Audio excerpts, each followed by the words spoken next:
So before we begin the show, we want to tell you about our Patreon, which we're launching, which is at patreon.com/about_buildings. George, why are we doing this?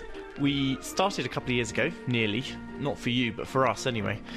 We still feel that there are big limitations on what we can do, and there are things that are very frustrating.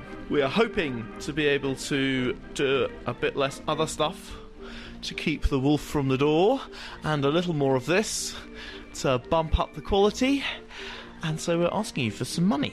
We're not proposing to change the formula, but we would like to increase the quality and the frequency of what we're doing. If you go onto Patreon, you can sign up. It's $3 per month. Were you going to say something?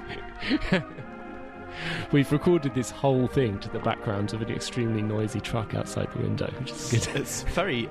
You'll be very familiar with that by now. Very atmospheric. It's $3 a month. In return, you'll get a bit of bonus audio.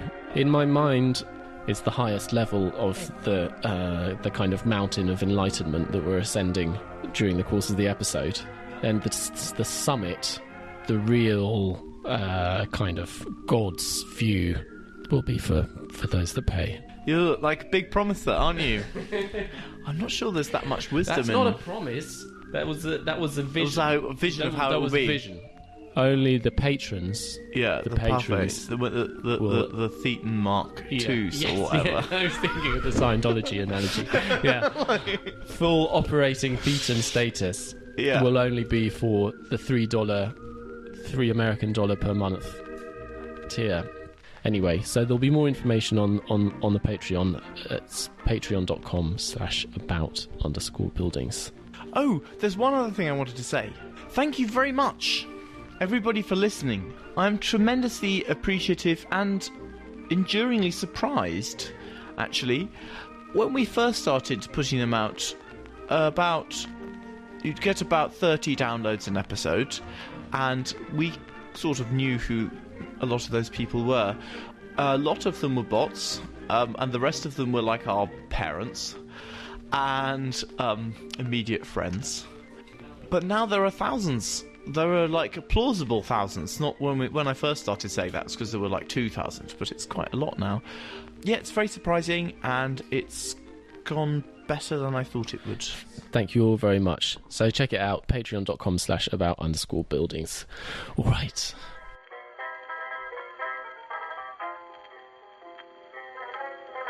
Architectural history, as written and taught in the Western world, has never been concerned with more than a few select cultures. In terms of space, it comprises but a small part of the globe, Europe, stretches of Egypt and Anatolia, or little more than was known in the 2nd century AD. Skipping the first 50 centuries, chroniclers present us with a full-dress pageant of formal architecture, as arbitrary a way of introducing the art of building as, say, dating the birth of music with the advent of the symphony orchestra. It amounts to little more than a who's who of architects who commemorated power and wealth, an anthology of buildings of, by and for the privileged, the houses of true and false gods, of merchant princes and princes of the blood, with never a word about the houses of lesser people. Architecture Without Architects attempts to break down our narrow concepts of the art of building by introducing the unfamiliar world of non-pedigreed architecture. It is so little known that we don't even have a name for it. For want of a generic label, we shall call it vernacular, anonymous, spontaneous, indigenous, rural, as the case may be. That's a quotation from the introduction to Architecture Without Architects, the book produced as a tie-in for the 1964 exhibition curated by Bernard Rudovsky at the Museum of Modern Art in New York in 1964. Later on, Rudovsky would recall that when he first proposed an exhibition of vernacular architecture in the early 1940s, the idea had been politely ignored. Although MoMA were happy to take possession of his collection of black and white photographs, they simply buried them in the archives.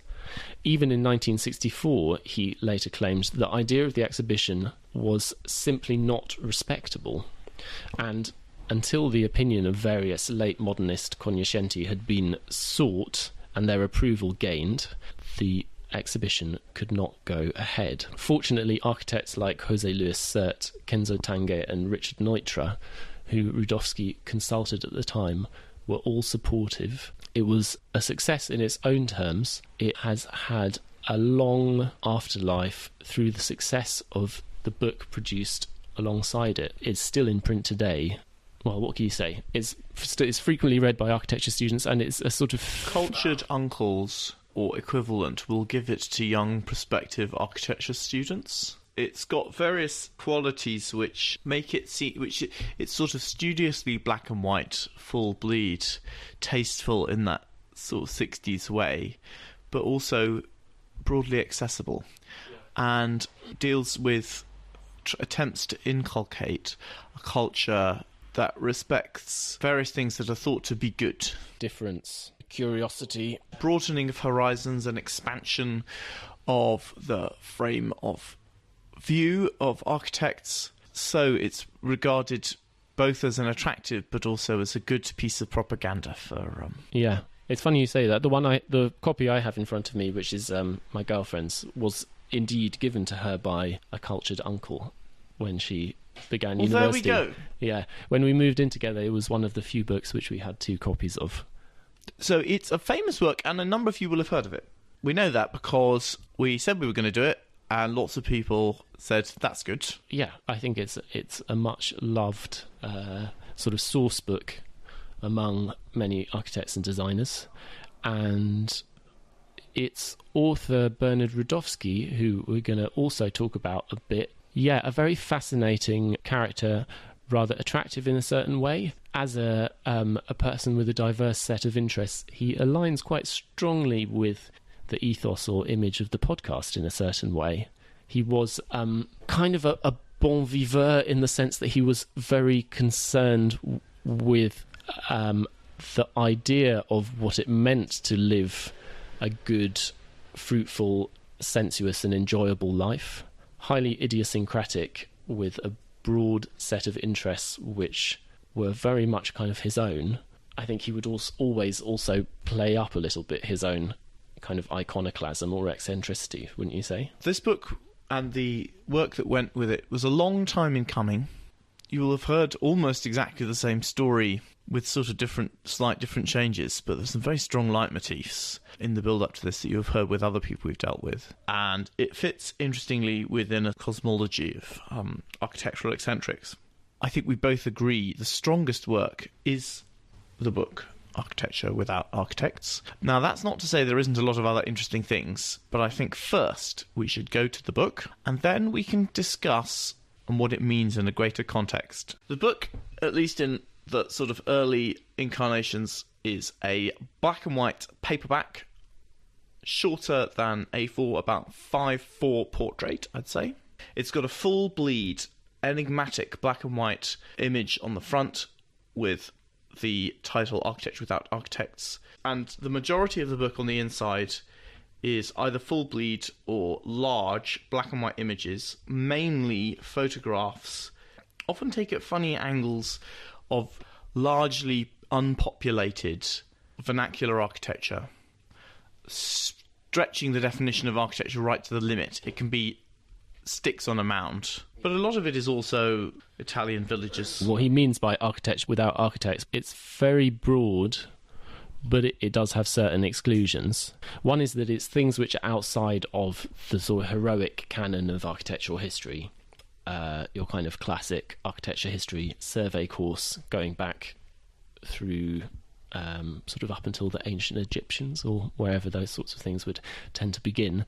The other half of it is that they are things which are broadly non-metropolitan, most like not broadly non-urban, although that's a little bit dicey, and that they are sort of untouched by broader networks of like industrial distribution. So that they tend to have a strongly autochthonous character, in the sense that the resources which have been used to make them have had to come from extremely close to wherever they are. There are lots of exceptions. If I wanted to be unkind, I would say that the only thing that really unites them is they're things that he liked.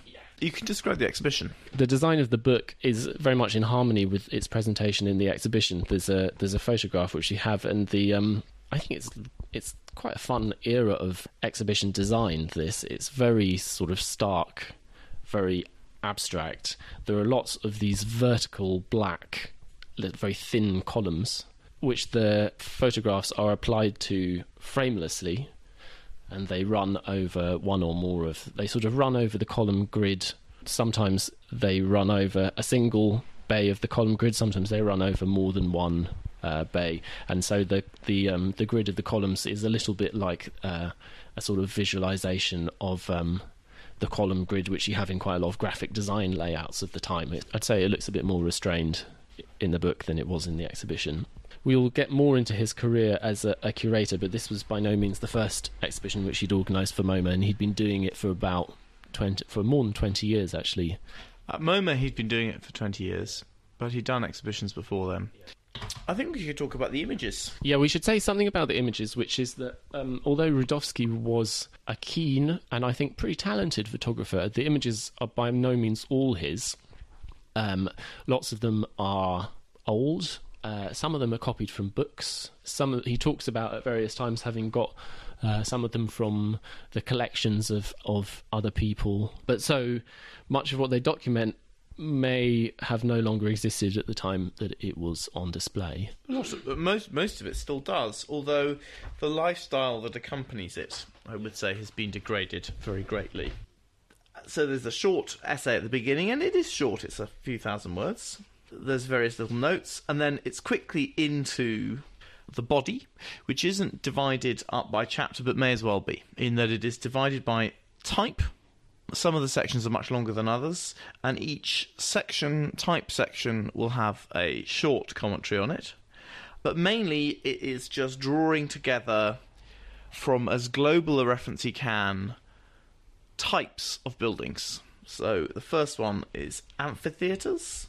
But there are long sections on things like granaries, cemeteries, fortifications, and then within that there are sub sort of resolves. But within, rather than being a type as a building, it's more like a type of shape. So he has granaries that look like graveyards that are granaries, graveyards that are fortifications, defensive towers that look like dovecotes. He does have houses, although not very many, and the ones that he does deal with are exceptional in general. At the end, he has people moving one on their backs. One is being carried. There are also lots of pictures of sort of Italian towns. Very interested in arcades, covered streets. And then there are things which are really not very architectural, like, you know, the posts in vineyards or just posts in the ground. So he's really wanting to stretch it, and it's very exciting looking through it. It says on the front, architecture, and then the image at the front is extremely enigmatic. It's an inverted black and white image that we discover later is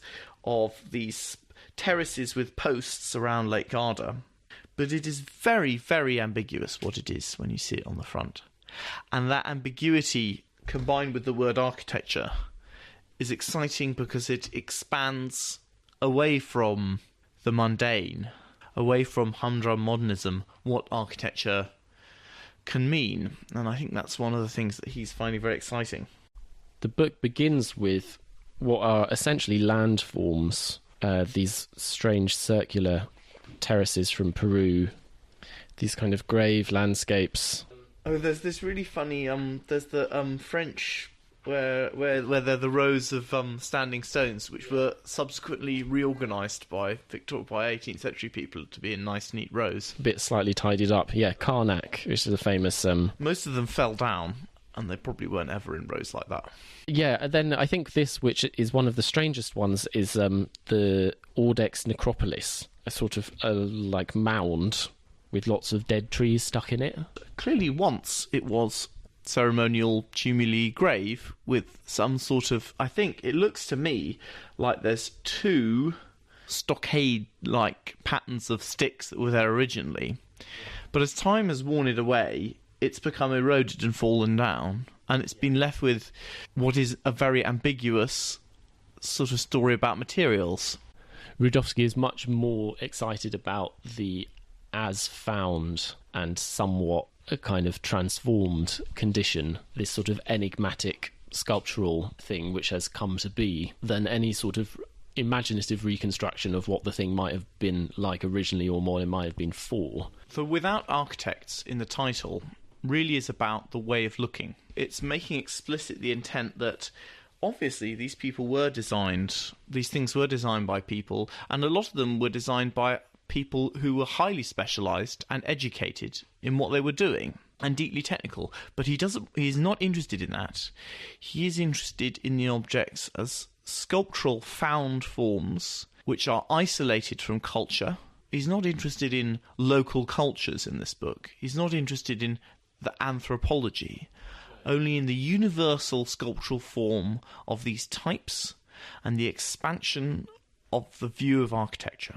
And once you understand that project, what is going on in the book becomes much more clear. That really it is a collection of images based on a way of viewing. Or it's a kind of a wonder cabinet, isn't it? But it doesn't have the heteroclite quality. A wonder cabinet will have artifacts of nature, crystals, dinosaurs' bones, carefully carved things. Sure, they're put together regardless of origins, but this has... Doesn't this have that? I mean, this has got natural... It's got things not made by people. They're all made by people at some point. If you look at the book which he followed it with, which is the Prodigious Builders, which is his opportunity to go a bit wilder, it's full of things made by animals as well as people. It has natural geological formations in it as well. I think that the thing about this way of looking is that it doesn't necessarily... They don't have to be made by people, or they can be made by masses of people over very long time scales. What they're valued for is often their strangeness. It's not necessarily that they meet a series of pre-existing models, because he's always open to the existence of, like, another one. There are definitely types which emerge. There are a couple of things that there aren't any of. There are a lot of images of people, but there are no discernible faces. They're always turned away. There are no images of the interiors of rooms. Essentially, with their accompanying bits of domesticity or everyday life or industry, the images of buildings that are on their own, a single image dead on of a building, are of things like round towers with no doors, very blank castles with no apertures. But anything which has got doors and windows that are discernible will be seen en masse. There's a great collection of them. And his very favourite things are essentially storage, because they're blank shapes. He's got that kind of Corby liking the collection of forms. And also he takes pictures from strange angles, very partial to an aerial picture from a plane. Photographs that are framed in such a way as to produce an extreme degree of abstraction, in such a way that it distorts. You wouldn't see it like that when you were there. So after that, we get onto one of his real favourites, which is living underground, like whole hillsides covered in openings of troglodyte I've dwellings. been there. That's just Neolithic tombs. There's nothing in it. The black dots, the cavity behind it is about the same size as the dot. Yeah. It's Stone Age tombs. He says they're made into... converted into houses in the Middle Ages. Almost none were. Like, I expect a few were used as like shepherd huts or something. This is one of the really amazing ones of these houses in China with their sunken courtyards. This is this very interesting terrain they've got where in the really old bit of China, around the bend of the Yellow River, dust blows in off the desert, and it's very spiky dust. It's not like river sand. It's called loess, and it builds up and up and up and up, and it's very, very good for making tamped earth, and also you can just cut it like a saw, but it's very soft. And so you have all this architectural type which is made by excavating and cutting away these loess mounds. It's like a courtyard house, but everything is underground, and so what's exposed is this square hole which goes right down into the earth, and which is the courtyard of the house, and off which all of the rooms are these excavated openings. And there's a whole load of pictures of this. He really likes it. He's a great propagandist for underground living. As we'll see in a bit, this is partly that he'd written his thesis about these sort of semi-troglodyte dwellings in Greece, and had obviously acquired early on a very strong belief that they'd been unfairly maligned. So he says here that they are clean and free from vermin. They're also unbelievably grim in some other places. There used to be saw makers in Cumbria, weren't there? Gypsy saw makers who lived in a giant sort of cave, hacked, but also in extraordinary poverty. It doesn't tend to be something people do when they can... The Laos example is a bit of an exception because it's a very, very dry climate with a river running through it, so you can do agriculture as well. And it's a very rare, unusual thing which is extremely convenient for this. And you were saying he's drawn to troglodytic life. I think he is, but he's also drawn to other forms. But he also is a great believer that people shouldn't stay in one place. Cities should, he says in other places, should no longer stay static, or that they won't in the future somehow. And in a way he's interested, it's part of seeing an alternative possibility and then extending it. So then you have these ones.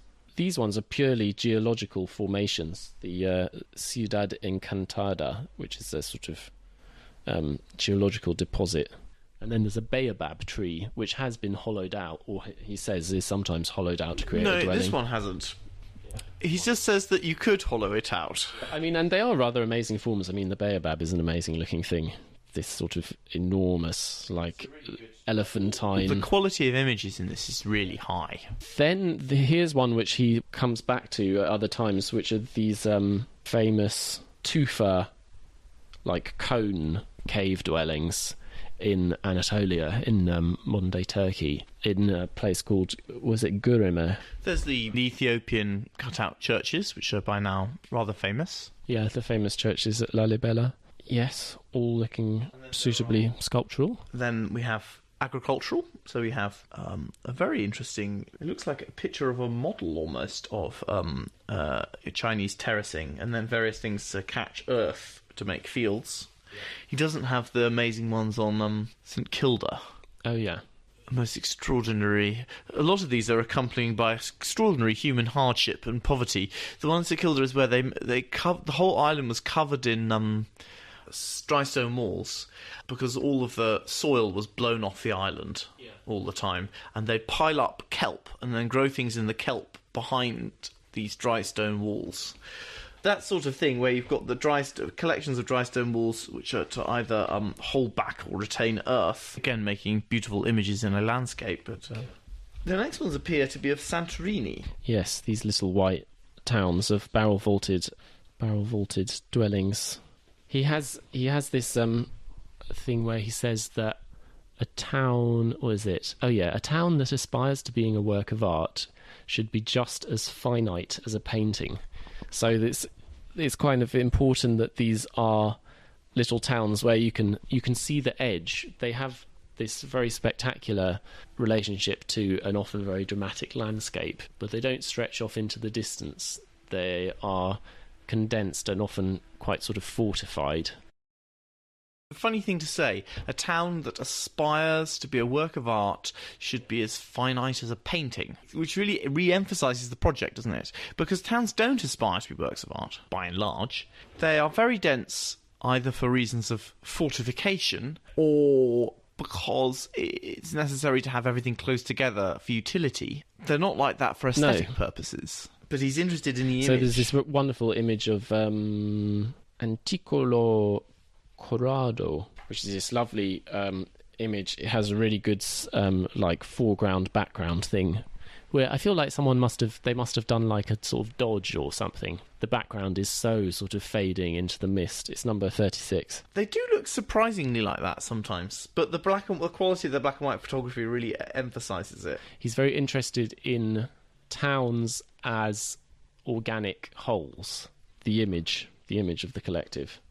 And there's a bunch of those. There's some nice ones in Spain. After general description of towns, which are often about the towns on a hill or the aesthetic property of the collection of houses in a landscape, the next section is towns that are fortified, which actually a lot of the first ones are. I'm conflicted now because I think there's a really complicated stories about why he's into various these things, which I feel could operate at several levels.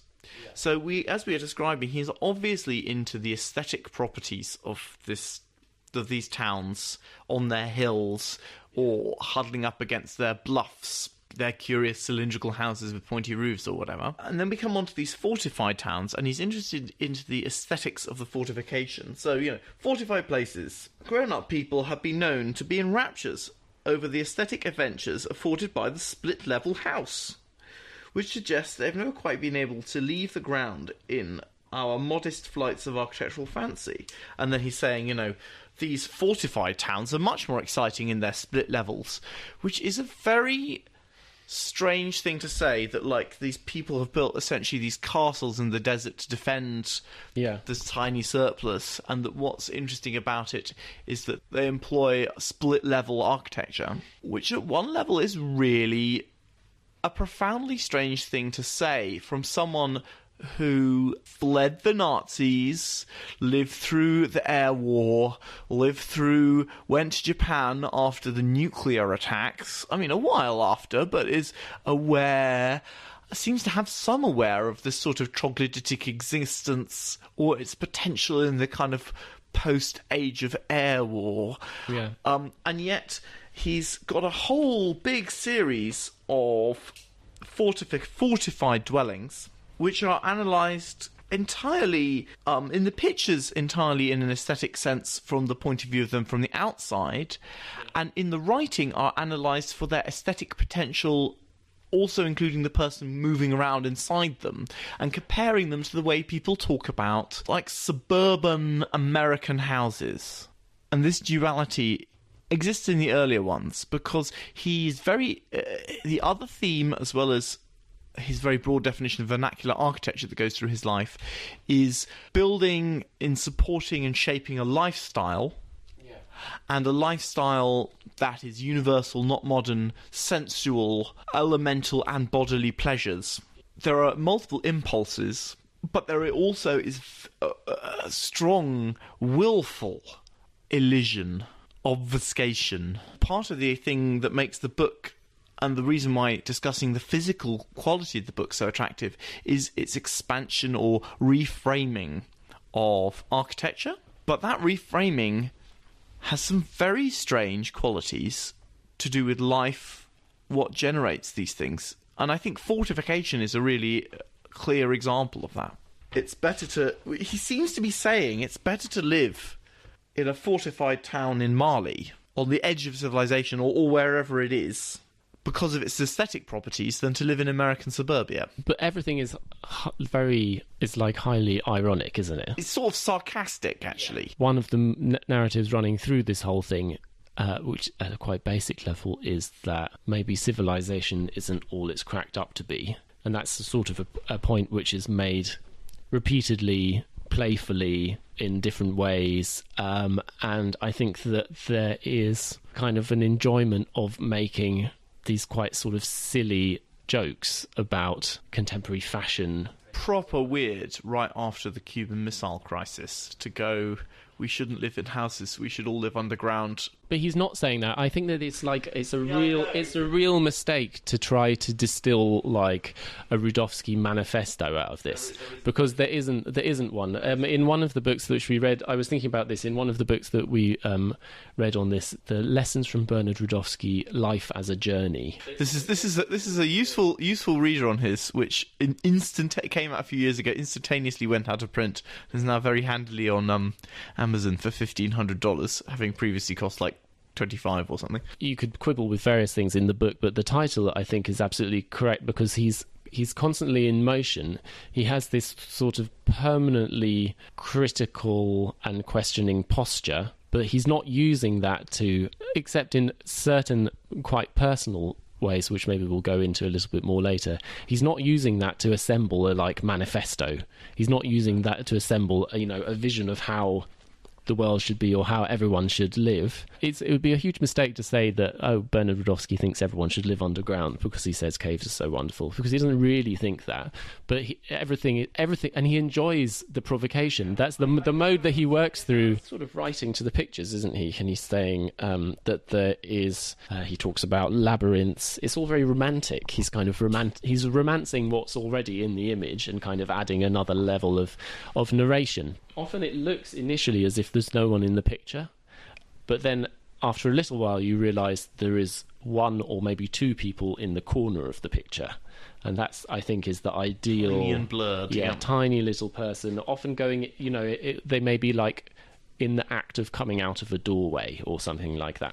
Yeah, the ones in the Caucasus are amazing. These ones where every single house has a sort of fortified tower attached to it. I think the big part of the pleasure of this is the kind of the pleasure of the miniature, isn't it? It's like this perverse town condition where everything is a monumental building but a tiny one. You've got these in a lot of places without strong states. This type of like very tall, thin houses with no windows on the first 3 floors. And the ones on the upper floors look very much like the sort of window you poke a gun out of. Right after that, he's on to arcades and covered streets, which have the examples you'll be familiar with in the Mediterranean. Yeah, so the arcade one, I think, is where he gets closest to a sort of broader critique of modernism, which is going on in terms of like traditional architecture, townscape, the sort of history of European architecture and these kinds of things. These are recognisably urban typologies that can be worked with or assimilated into contemporary architecture in different ways, and would be. Amusingly, they also contain images from his childhood. Oh yeah, of course. Here we've got Moravia. Yeah, and there's several Moravian ones. Sweet. Yes. There's one image which is perfectly picturesque. There's a lot of very extreme crops. So, there's a lot of ones that are 3 times as wide as they're tall, or vice versa. Yeah. And it's this view of shadow, this line of shadows down a long arcade where you can't really see anything. And there's a dog and a partially obscured silhouette of a man. Yes, that one's very romantic, isn't it? They're all very romantic. A couple of pages further on, this is one of the things which he discovered while travelling and essentially adopted as a really neat gadget, which is the temporary street covering in sunny weather. These like fabric things which can be stretched across the street, which they have in Seville and in various places in Africa. He doesn't say where. They also existed in Japan. And then a little bit further on, there are these...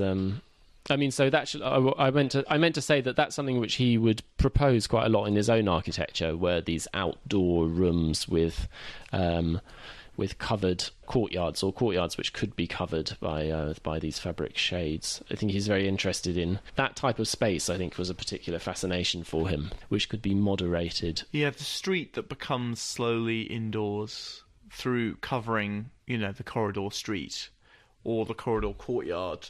He's not quite naff enough to say he's interested in awnings, but he is. Yeah, he is. He does like them. The more you read of him, the more you realise that as soon as he reaches a certain sort of fixed point or resolution, he then has to kind of move on and find something wrong with it, or find some kind of critique. So in Architecture Without Architects, there's this picture of this famous Greek monastery, the monastery of Simon Petra on Mount Athos, which has these amazing, like utterly terrifying loggia balconies, which are cantilevered out of the front of this very sort of towering stone mass. Then when he writes about Mount Athos in The Prodigious Builders, which is the sort of follow-up and expansion that he wrote, I think, about 15 years later, he's incredibly rude about them. It's very funny. He's incredibly rude about everyone. So he talks about it as one of the few places on Earth that haven't suffered from the blight of organised tourism and are still safe from the scheming of travel agents. But then he says, its trifling population, whose number has dwindled from 40,000 in the 16th century to a few hundred, and the low density of construction, would make it the most desirable place to live in this side of heaven, were it not that its inhabitants are a mirthless and misogynous band of men, ill-disposed towards life's pleasures. They are monks who thrive on prayer and little else. And who'd have thought it was a bunch of misogynist men who went to the island where not even female animals are allowed? Yeah. Everywhere he goes, he just piles on sarcasm about his hosts, basically. But that doesn't mean he doesn't love those places. No, he does. He just hates all the people. not hates, but he just reflexively, like the arc of his life, he is rude. He is rude about the Moravians. He is rude about the Austrians. He is rude about the Greeks and the Italians. He is rude about the Americans. He is rude about the urban Americans. He is rude about the rural Americans. He goes to Japan. He is sarcastic about the Japanese. He comes back from Japan and he continues to be sarcastic about the Americans. But I think it's also a performance. Like, I don't think it's reflective of a sort of he doesn't really hate them. It's just, he's just being funny. I think it's a kind of I think he always has to distance himself from everything in some way. The way in which he kind of is able to break open and understand these things is by a certain kind of rhetorical violence. What else have we got? Yeah, then you've got all your granaries. Granaries, loads of cool granaries. Granaries, which are granaries. Yeah, bizarre things. Some great ones in various parts of Africa. Whatever he thinks of people, he loves anthropomorphic buildings, doesn't he? These like big bulbous mud buildings on legs with their little straw hats. He much prefers some dead people in funny boxes, though, to live ones. I don't know about that. We'll see. Because the thing is, there's a sort of framing which is that his reputation. This is one of the things which is strange. His reputation is very much as like a humanist architect. He's humane. He's very concerned with a certain conception, a certain like primal conception of humanity, which is quite universal. I mean, we've alluded to the organisation of the book and the way that it doesn't separate things out by culture or any kind of like genealogy or kind of historical continuity or whatever. But I think it's partly because he's disenchanted and trying to open people's eyes to the kind of disenchanting effect of modern life. It's expressed through this sarcasm and this kind of critique, but I think it is motivated by a kind of humane instinct, isn't it? Although it's a little bit perverse. What he doesn't like is he doesn't like any cultures, but he likes the idea of people. I want to talk about there's this beautiful, amazing, like huge water wheel. Actually, they were a Roman invention, but they then existed. They went off into Syria and Africa, and these huge water wheels. And this engineering without engineers. These are massive, and they are the way the water wheel works. When they're working, the one that he's got a picture of here is actually broken. Is that you have an aqueduct, and you have a slow-moving river, and a water wheel which is powered by the river to lift water into the aqueduct. Yeah. As I said, I think these were a Roman invention, or they were certainly made in the Roman Empire, and then sort of were improved and developed. And they're amazing-looking things. It's so big, yeah. But he's so... Engineering without engineers is just because that's what he wants it to be. The people who built and designed these were incredibly trained engineers. Yeah. Who were... You can't come up with that in one go. It's a massive feat of both the concentration of labour and technical skill to make these things work. And they were iteratively designed over years by people passing on information with developed skills in a culture, and it is absolutely... And it's a technology. It's technology and culture is actually what it is. It isn't at all engineering without engineers. It's just that they're dead and gone and were only written about sparingly, but it's the fruit of hundreds of years of technological development. And then he's looking at it as this sort of aesthetic object. It's a wonderful photo. There's this tiny, naked little boy who's like so high in the air on the top of the wheel. Yeah, these are in Syria, aren't they? Yeah. These ones. Yeah, this is a good example of the one tiny person in the photo rule. There was one other one I wanted to talk about, which is these like towers, these ventilating towers in Hyderabad in Pakistan, which are this sort of kite-shaped chimney which catches the prevailing wind and funnels it down into the house. Slightly reminiscent of a world totally taken over by satellite dishes. Yeah. Or now, you know, the solar-powered hot water things. If you go around hot places, like everyone's got the cylinder and the roof-mounted solar-powered water heater. Maybe a bit. One of the things we might go on to talk to, possibly in the bonus material, is where this the kind of modern study of vernacular architecture goes next. And definitely one of the places that it goes to is the study of alternative techniques of kind of atmospheric regulation. You know, heating and cooling. the types of technologies which have been developed in places like this. And then we have famous Indian observatories, defensive and religious towers. But one is like a minaret. It's like minaret, fortified tower. I don't know what that one. I don't know the middle one. What is it? The middle one's in Baghdad. Do you know what the middle one is? I don't know it. It's a tomb. The pictures of movable architecture. This is a really funny and extremely tendentious one.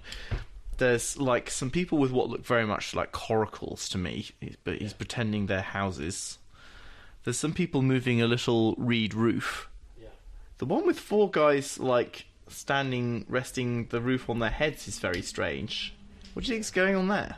He doesn't say. It's in Guinea. What is it? It's a sort of thatchy roof. It feels like an important person stands in the middle and they walk around with him underneath. Ah, yeah, that seems probable, doesn't it?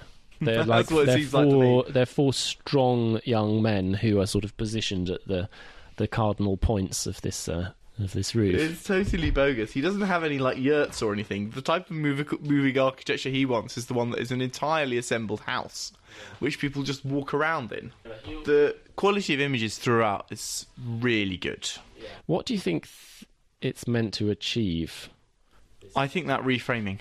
I think it's meant to blow open what he sees as a cosy, closed-minded view of architecture as this modernist project or Beaux-Arts project or academy. He wants to blow open the academy. Yeah. I can't help feeling that it's not even really addressed to architects, that in some way its target are middle-class Americans. And I think that his affect, because he has quite an accessible way of talking and of explaining things, that he's the sort of kind of artist or bohemian. I mean, I know he's really Moravian, but like who talking to the staid bourgeois and trying to kind of awaken them. I think we should, before we talk about his motive, we should go through his life. Like so many other people, he is born in small-town Moravia in the Grand Austro-Hungarian Empire. Is it 1905 he's born? I think into a German-speaking family, into a mixed-speaking population. Moves to be educated to Vienna, where he studies at what was a pretty prestigious but very Beaux-Arts course. He's very good at drawing. We have seen images. And there was a broad Beaux-Arts curriculum which he was highly critical of. He goes, while he's there, on trips. I think before he goes off to do his masters, he goes around Turkey and Anatolia. Probably by then, the new Ataturk Turkey, which is probably liberalised after the peace. Comes back, does his masters, then goes off to Greece, where he examines in the Greek islands these curved houses, which actually had been done by various people before. I think Joseph Hoffman had really liked them. As you can see how early modernists who like sort of white rendered curved things would like these white rendered barrel vaulted houses. So there was a bit of looking for them. By this point he was also working in Berlin and also in Vienna. And he travelled an awful lot, but when he gets to Santorini, that also then became the subject of his PhD. So he's done a lot of university. Like, he's done lots of university and lots of institutions. And he's good at being in institutions and getting grants and stuff. Yeah, and during his doctoral research, he painted these really beautiful little watercolours, which I've put a few of them up, of this kind of terrain of little vaulted roofs and things, and the way in which they are silhouetted against the sea and against the landscape. In a style which he got out of the academy, I think. I think he underrepresents both what he got from Moravia and from Vienna. Vienna wasn't nearly as close-minded. I mean, just think of the people who were there at the time. So we're up to about sort of early 30s now. About 1932, moves to Italy, where he starts to particularly work with one architect. I forget the name of. He works with a guy called Luigi Cosenza, and there's a series of these house projects which are... Before that, they work on some large competitions for the fascists, for public buildings, and the design of some towns, I think, all of which they fail. but they do get some small residential projects. Which we'll talk about in a little bit. Yeah. Worth He works on a series. Yeah, so he was working there through the mid-30s. Coming and going on various travels. Yeah, he met his wife. Yeah, who's very important. What's it? A liberated woman who goes barefoot and wears uncut cloth, I think was his description, or something like that. Yeah, that's very much what he's into. He's also going back to Austria quite a bit. And I think starts to spend more time there, but also spends time on the islands around the Bay of Naples, which he's fascinated by. Then the position in Europe becomes a bit more difficult. Hitler's getting busy. Fascist Italy is becoming a bit more problematic as well. But after the Anschluss, he gets a bit worried that he's going to get called up, and so he goes to Brazil. Yes, I mean he lived in Argentina and Brazil, and then ended up in Brazil in São Paulo for a couple of years, designing furniture, fabric, houses. Most of his architectural projects are in Brazil, actually. I think by number in terms of production, that's where he did quite a few, and also started to get successful in Sao Paulo culture, edited magazines, produced exhibitions. So there's this mysterious thing which it says here, travels to the United States as one of the Latin American prize winners for garden furniture designs of the Organic Design Competition. That's in 1941, which I think is when he comes into contact with the Museum of Modern Art, and that's where I think that in fact that's the occasion where he has this first conversation with the museum about doing an exhibition of vernacular architecture. I don't understand what it means, an organic design competition, and have never seen the garden furniture in question. Yeah. But if anyone has it would be interested, given that it's this very decisive point in his life. It would be quite nice to know what that happened to be. He'd done there'd been magazine articles on him. At the beginning of the war, people in America decided they should write because they couldn't go to Europe anymore. A few people decided to go to Latin America and look at what was going on there. And I think he was quite compatible. And eventually that leads to him being able to get into America. Because he has some difficulty at this point because he's stateless. He renounces Austrian citizenship because he doesn't want to get called up, but doesn't really have any alternative ones. But he manages to get into the United States with institutional support in the early 40s. Does quite a lot of writing there. And then in 44, there's this first exhibition. There's the first exhibition, Are Clothes Modern, which was part of their modern series, which was like, modern gardens, modern houses, modern furniture. Yeah, modern interior design, modern something, yeah. Yeah, and he does one, Are Clothes Modern, which is a sort of attack on clothes. Yeah. Western clothes. Yeah, and it's quite funny, but it's very strange. It's satirical, like, why have you got so many buttons? Yeah. Why have you got so many pockets? I mean, are clothes modern? I think the answer is no. For him, they're certainly not. They're not modern because they're too silly. They're too cultured. The exhibitions at this time are consciously didactic. They were understood that way. They were going to be about educating the public and kind of telling them about the new modern way of doing things. They weren't shrinking violets, were they? We've discussed a few of them by now, and they tend to not be afraid of saying.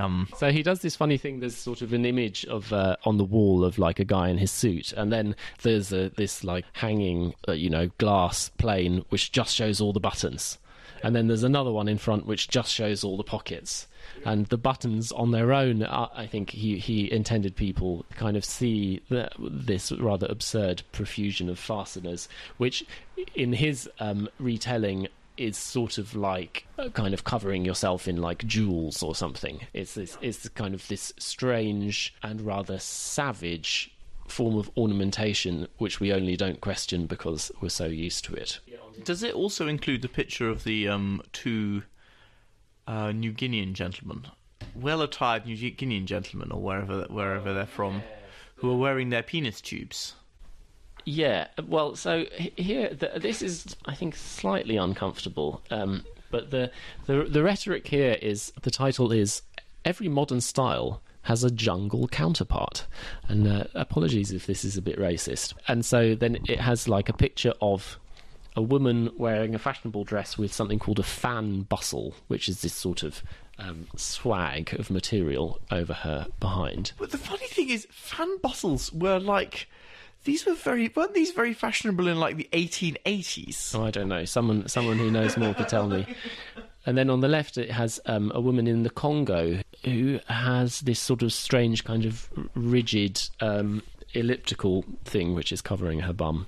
And then to the right of that, it has a Victorian woman with one of those like very built out like back things that makes it look like you have an enormous bum. And then next to it, it has a kind of ink drawing of a woman from Africa with a hypertrophy of the buttocks, which means that she in fact does have an enormous bum. There was great interest in this idea in the late 18th century in England. And so I think that you can sort of discern the method of argument which is going on here, which is maybe not. Civilization and savagery are the same. The rhetoric only works if you have quite a conventional, at the time, view of what savagery consists in. A lot of his images of civilization are Victorian. No one was wearing... I mean, perhaps people were wearing giant bustles, but I don't think they were. On this occasion, actually, he did put his critique into a kind of practice and designed not only a series of clothes, but also his real passion, which is for ladies' footwear. I could describe the clothes quickly because I've got some pictures of them. But essentially his idea was that the thing which was wrong with modern tailoring is that you cut the cloth up into too many pieces, and that, like the toga, it should be worn in as large a piece as possible. It's a very small picture of a collection of... So he had a company called Bernardo, and these is Bernardo separates. These clothes for women, sort of dressing gown, tunic, skirt, very bold, graphical, big stripes. He was very partial to a spot of tie-dye as well. And the sort of wax relief printing, or wax like resist printing as well. Is this also the exhibition where there's the bit where you have to take your shoes off and walk around? Because he has a real polemic about shoes and how he thinks that they distort and deform the feet of... Yes, he says that Western shoes, you should have your big toe in the middle. Logically, you would have the big toe in the middle. Rather, as he's done a series of plaster models of what women's bodies would look like if they filled the clothes that they wore. So I think it is this exhibition where they created this kind of rough, textured sort of plaster floor, which you were meant to take your shoes and socks off and walk around on it and experience the particular pleasure. There's in a later project where he imagines his ideal house and his ideal client. It's the woman, as you say, wearing her uncut fabric, walking barefoot all over the different surfaces of the house. He's got a thing, doesn't he? Yeah. Ladies' feet, but particularly his wife's feet. She was Berta was the official foot model for Bernardo sandals. I mean, having a thing about feet is very, very, very respectable kink to have, and I think if you can parlay it into a very successful footwear company, then all power to you. The sandal designs tend to be reworkings of archetypical sandals. So he does flip-flops, Roman style ones, but sort of pared back a bit. They're thin. The straps are thin braided leather straps. When I was putting some stuff on Instagram, I did like you can do the hashtags, and the difference between the Bernard Rudofsky hashtag and the Bernardo sandals hashtag is the difference between 262 and 700,000. Well, Instagram is the location of desire, not the intellect. Anyway, we've got slightly lost, so we've got to I think we should do the whole life.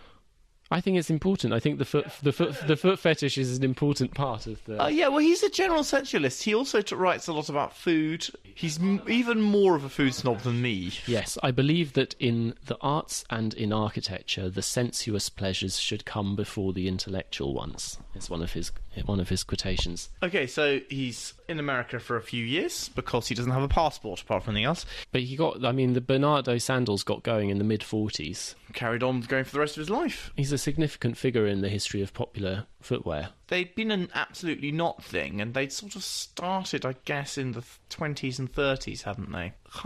Is a slightly modernist thing. Also, sort of Fabian. It's a Fabian stereotype as well. Left-wing intellectuals in England wore sandals in the 20s and 30s, satirised in Just William, I think. I think in the late 40s he gets American citizenship, and then a couple of years after that he goes for a few years to live in Japan. Later. So he was living in Japan in the late 50s. But although he'd made some trips before that. And he travels pretty extensively in Japan, and writes a book about it, The Kimono of the Mind. It sort of talks lovingly about bits of Japanese culture and then mercilessly takes the piss out of them, which I think disappoints people. See, architecture without architects, and they think this great sort of expansive person, and people are well into Japanese culture, and then they try and find this book, and then they find it's interesting accounts, and then him just taking the piss out of them and saying then when's Behind the Picture Window?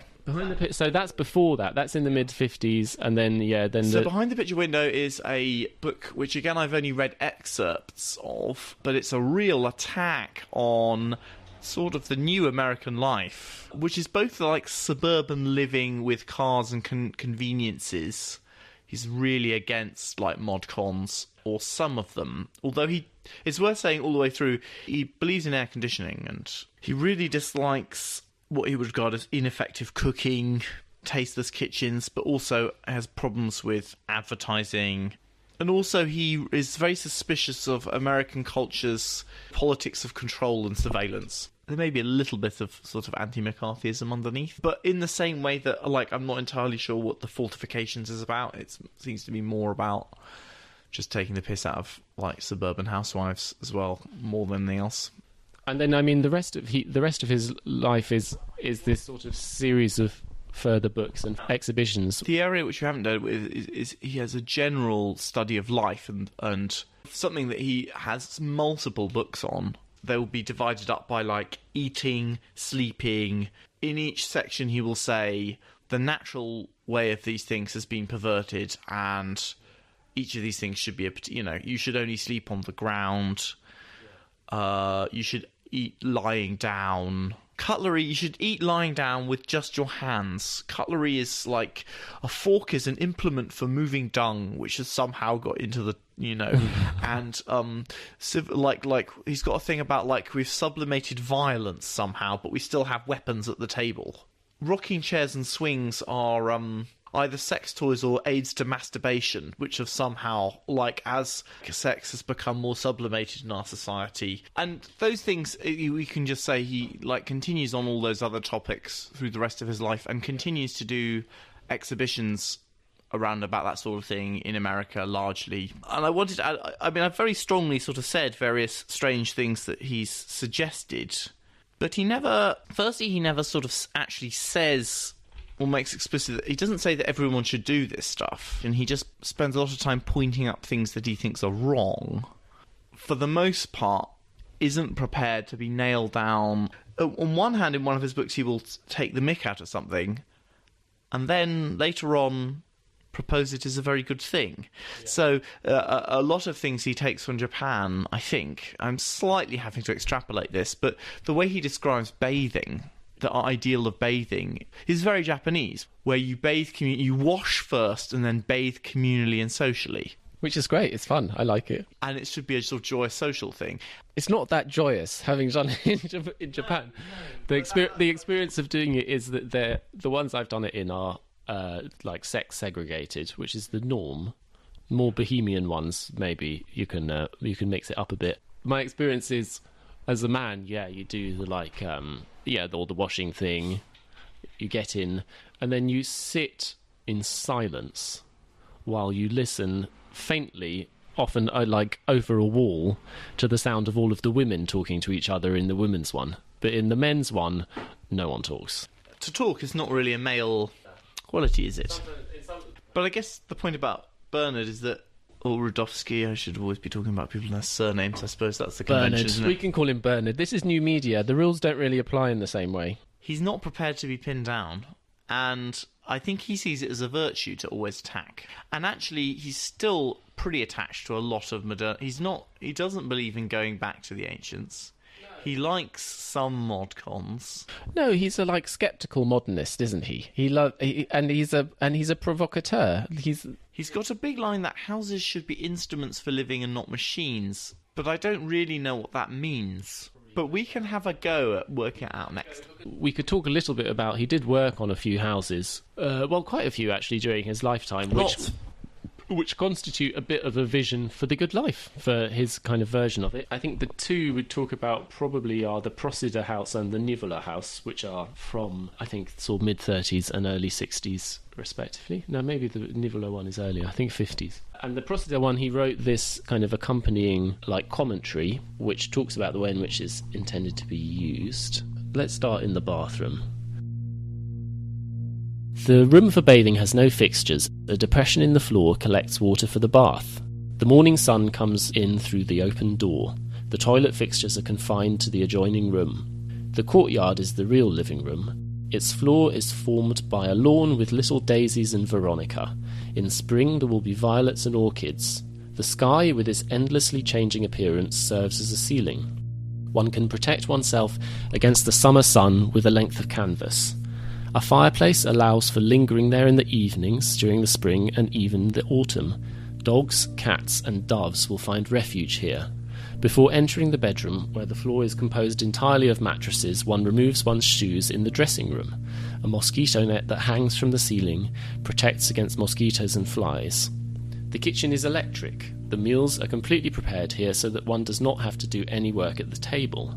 The dining room, open toward both the courtyard and the garden, does not have a table or chairs, but it contains one or more couches on which to recline. They form a bi- or triclinium around a small serving table. With this arrangement, the architect solves a number of problems that we have accepted without question. First of all, bad digestion and corpulence, not to mention the aesthetics.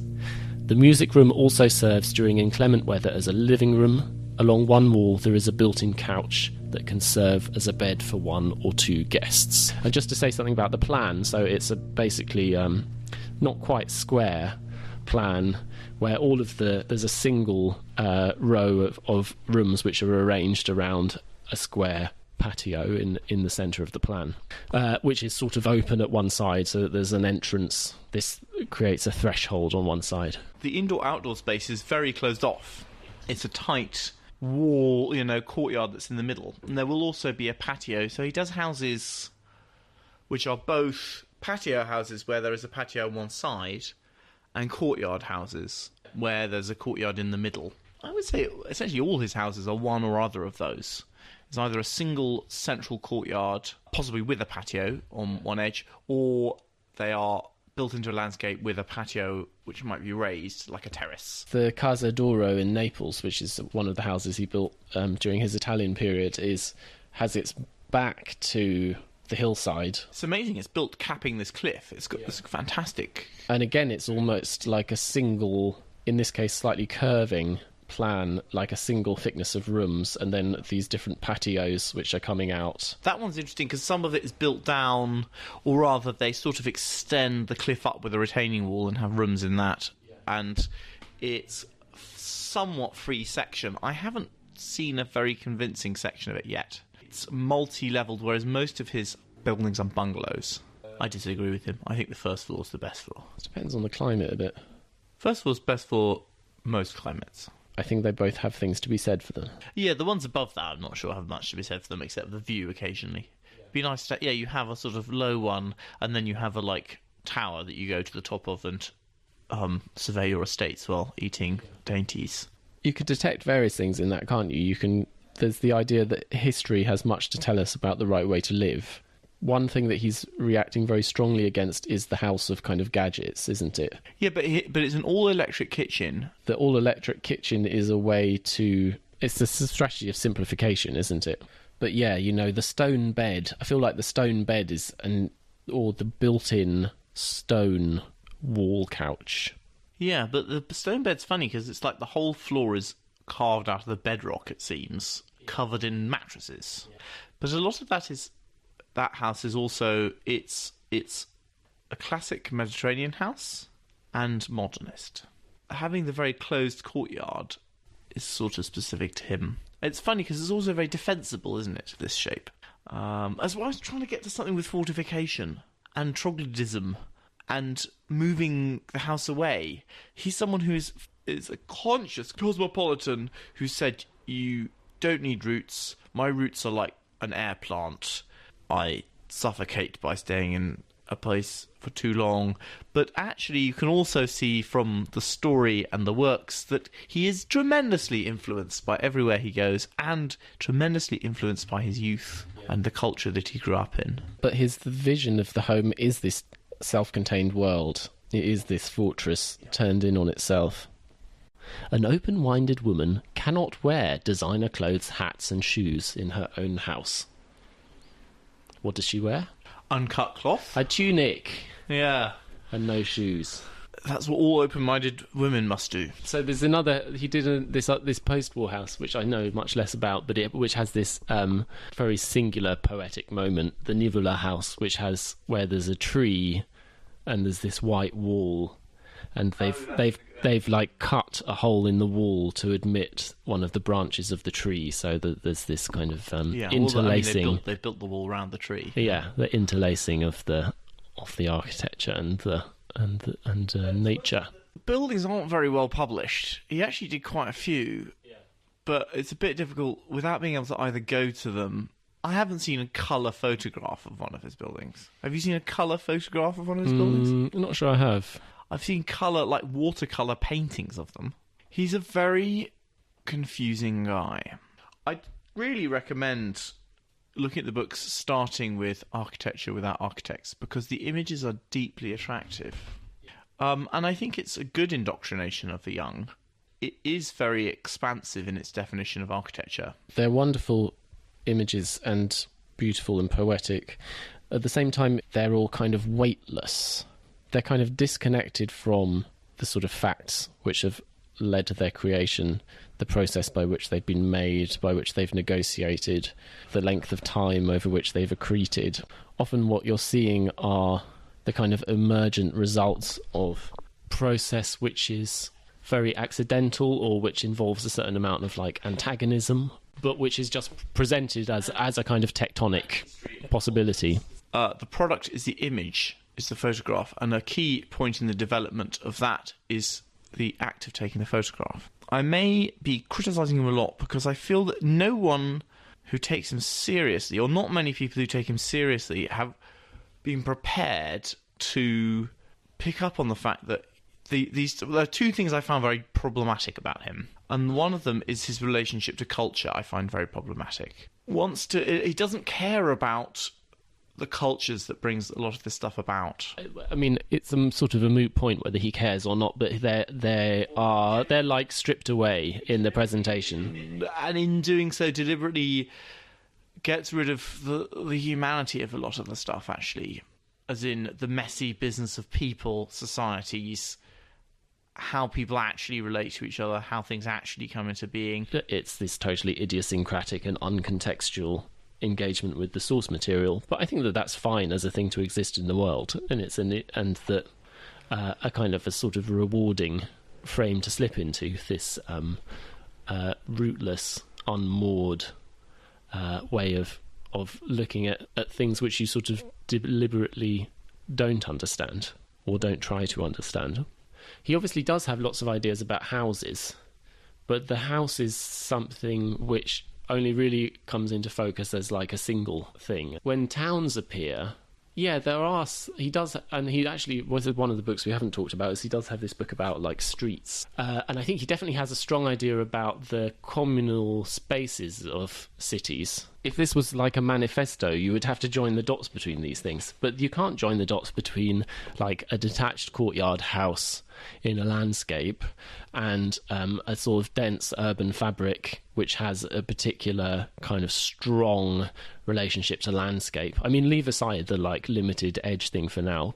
Like the conditions of what those houses and the sort of places that he went to do his doctoral research, for example, it's a really different sort of experience. That's partly why I find myself coming back to this idea of him like addressing the American middle class, because he's very much addressing people who own their own detached house. He doesn't really, to me, seem to have a vision which is capable of addressing like the collective, like the mass house. I mean, culture is a collective activity. He's not interested in like history, culture, societies, their function very much, or like whole chunks of it. He's just willing to say that sort of collective activity is irrelevant or stupid. And he doesn't like the idea that things are product of like collective action in somehow, unless it's sort of like scenic and incredibly distant. But that's just the necessity of being the kind of iconoclast, isn't it?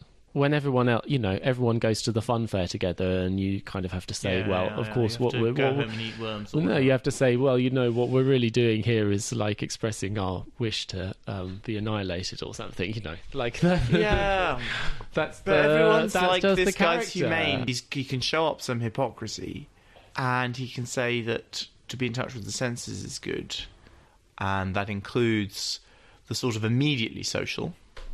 I think that there's also something which is that there's a like mysterious resonance which the buildings in Architecture Without Architects have, which is that he doesn't tell you anything about their inhabitants, but as a series of images they are expressive, a sort of strange diversity, ingenuity, resilience. What you read into it is an organic community. You see this hillside peppered with little openings, each one standing in for the body which it would admit. So you have like immediately like an image of like a set of people. You have the sort of vertiginous quality of the landscape itself, and then you read that sort of leads to a kind of reading of these people as kind of intrepid, I guess. Yeah, You amazing think, spirit. Yes. These difficult places that people are. They're literally living in this like up-thrusting mountainous form which has like a very long and pretty established spiritual kind of significance, doesn't it? Like the mountain is a like geistig signifier. I mean, you read very strongly when you see these towns which are built on a hillside and in which every successive house is kind of nestled against but slightly below its neighbour. I mean, that already it's kind of implied in the way I'm describing it, but there's a literal structural relationship between one and the next. If you were to demolish certain ones, you would cause a bit of a problem because they are probably all to some extent buttressing each other analogically, but they're open to it. Even if you know how they were really made, they're open to a very different sort of reading as a formal metaphor, aren't they? Because they look like all these buildings kind of huddled together, all touching shoulders.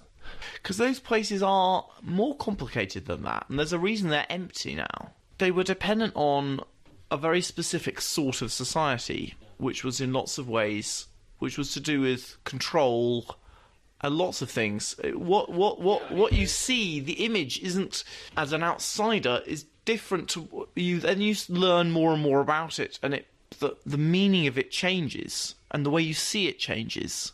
Yeah, I was thinking of those towns, those like amazing hill towns that people lived in Sicily, for example, but which was dependent. They were almost like prison camps in a sense, like everybody... Yeah, there were two things. They were fortified, and then there were these labour armies. There were these sort of serf armies, which actually you get around basically the whole of the Mediterranean, the southern Spain, southern Italy. That's the kind of mimetic faculty, isn't it? That's the ability to see. And it's lovely. It's lovely to be able to do it, but I think it's very important. I think it's good to temper that. You've got to temper that. Instead of saying that it's not cultural, I think you could say also that it's unhistoric, which can also be very liberating in a certain way. The deliberate misunderstanding of things, I think, can be productive as long as you're conscious or you're going to become conscious at some point that that's what's going on. There are people for which each of these things does have meaning as well. And those meanings are like the real core of life that he is so insistent on. But they're not just the nice things. Yeah. You can't just have your sweets. You can't just have your sex, food and outside house and complain that other people also want to pray and be angry. It's like a suppression of so many sides of life. Well, what would happen if you were to take his like dream house and try and turn it into a city? And actually, you'd be like, well, they can't be right next to each other because it kind of messes it up. So maybe we're into this kind of broadacre city sort of territory where we need to have them everywhere. But then, like, how's everyone getting around? Where does the money come from? Then it's, we're having cars, but suddenly there are roads. I don't think he believes in having roads everywhere. Yeah. So and then what are we going? Where are the sources of industry? How are we going to distribute this on the land? Yeah. So it unravels. That's fine. It's just this sort of sensual, and mythically charged vision of what the good life is. I think it's got a lot to recommend it, in spite of everything. It is interesting. I wonder if any of the listeners have a very specific mythic, dream house archetype, or if there's another one that makes a kind of natural comparison to this one. I would really I'm gagging for a greenhouse on the roof. That's my thing. I would make it so good. I'm really into it. Well, thank you very much for listening. It was lovely. It was a bit of a romp rather than a. We've got a few other things to talk about, which we will do on the sequel. It's the B. It's the B film. It's the I imagine it is the little Yeah. Appendix A. Yeah, the appendix. Oh God. Yeah. Well, join us for that. Yeah. It's what is appended. Yes. And and please have a look at the Patreon at patreon.com/about_buildings. We will be posting quite a lot of stuff for this episode on Instagram at about_buildings. Sorry, I'm just imagining this. Yeah, main episode is called colon. Yeah. Afterwards it's called appendix. Appendix. My cabin of dreams, at the ending of day, I start wending my way with a heart feeling gay to my cabin of dreams, swinging down through the lane, singing love's old refrain. I'll be home once again, tapping my window pane. When I open the door, I'm in heaven once more, with the one I adore, in my cabin of dreams.